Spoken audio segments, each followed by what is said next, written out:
ఇప్పుడు ముఖ్యంగా మీరు ఫోర్త్ సిటీ అన్నారు, ఫోర్త్ సిటీ తీసుకొచ్చారు. నిన్న సాక్షాత్ రాష్ట్ర ముఖ్యమంత్రి వర్యులు గౌరవనీయులు రేవంత్ రెడ్డి గారు శంకుస్థాపన చేశారు.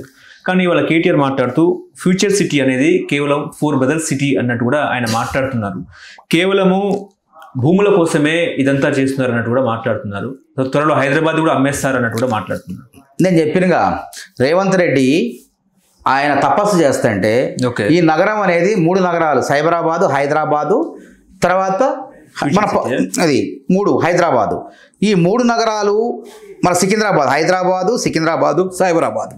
నైజాం ఒకప్పుడు హైదరాబాదు గోల్కొండ సుల్తాన్ల కాలంలో అటుపక్క ఉండేది ఓల్డ్ సిటీ, పాత నగరం.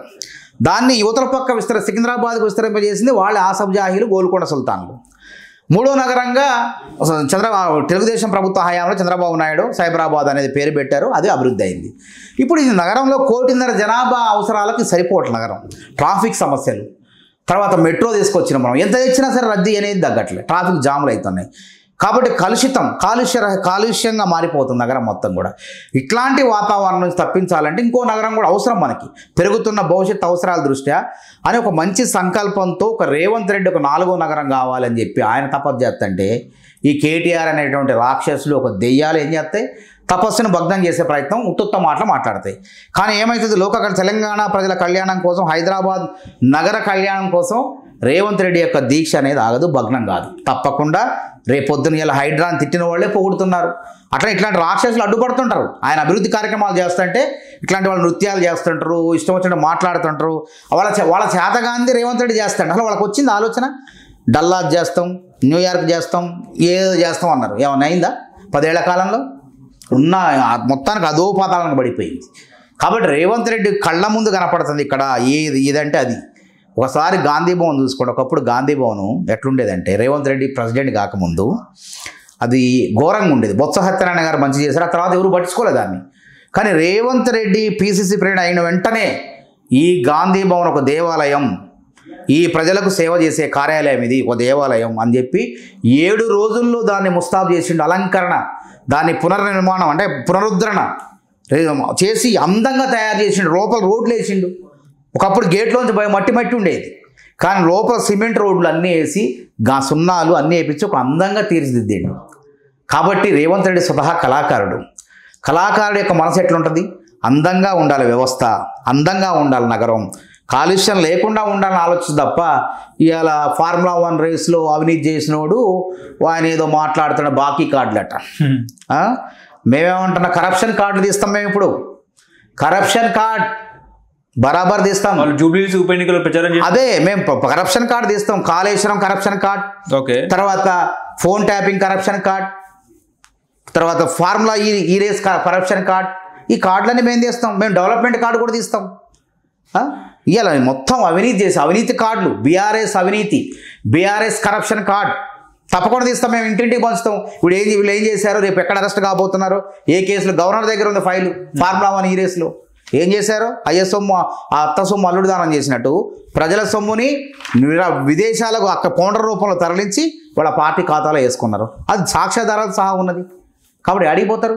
అందుకే corruption card, BRS corruption card తర్వాత తప్పకుండా తీస్తాం. మీరు రైతులకు బాకీ ఉన్నారు, ఆడపడుచులకు బాకీ ఉన్నారు, వాళ్ళ బాకీలు లెక్క పెడితే దళిత ముఖ్యమంత్రి అని దళితులు బాకీ లేరా ఇప్పటికి చేసిర్రా?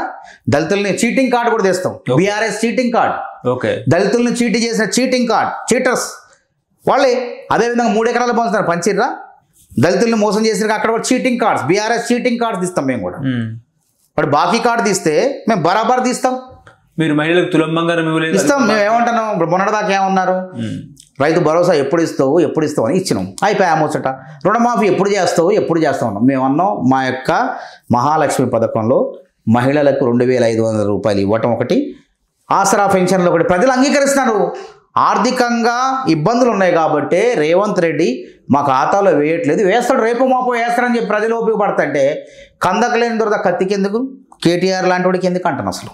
నీకెందుకు, నువ్వు ఉన్నప్పుడు సక్రమంగా చేసినవా?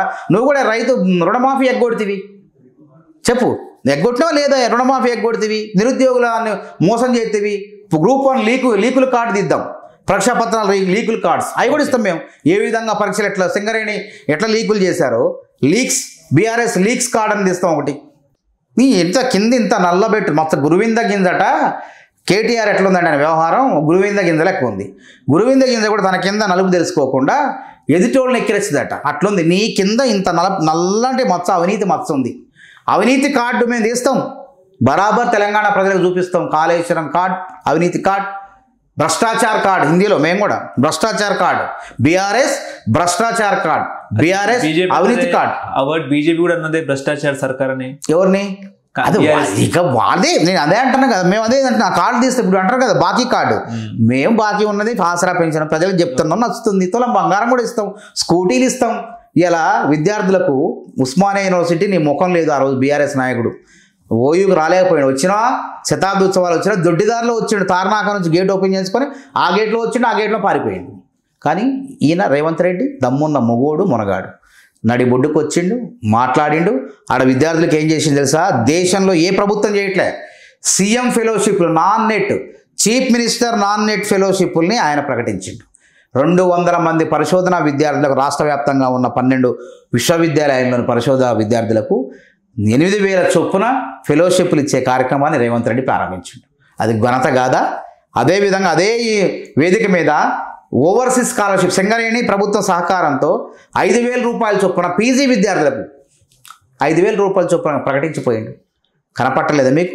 మేము చేయాల్సిన, మహిళలు బస్సుల్లో ఆనందంగా ప్రయాణిస్తుంటే వీళ్ళేదో బస్సుల్లో పోయేవాళ్ళు లెక్క బాధపడుతున్నారు. అసలు ఏమైనా బస్సు ఎక్కినా? మీ ముఖాలకి ఎప్పుడైనా బస్సు ఎక్కినరా?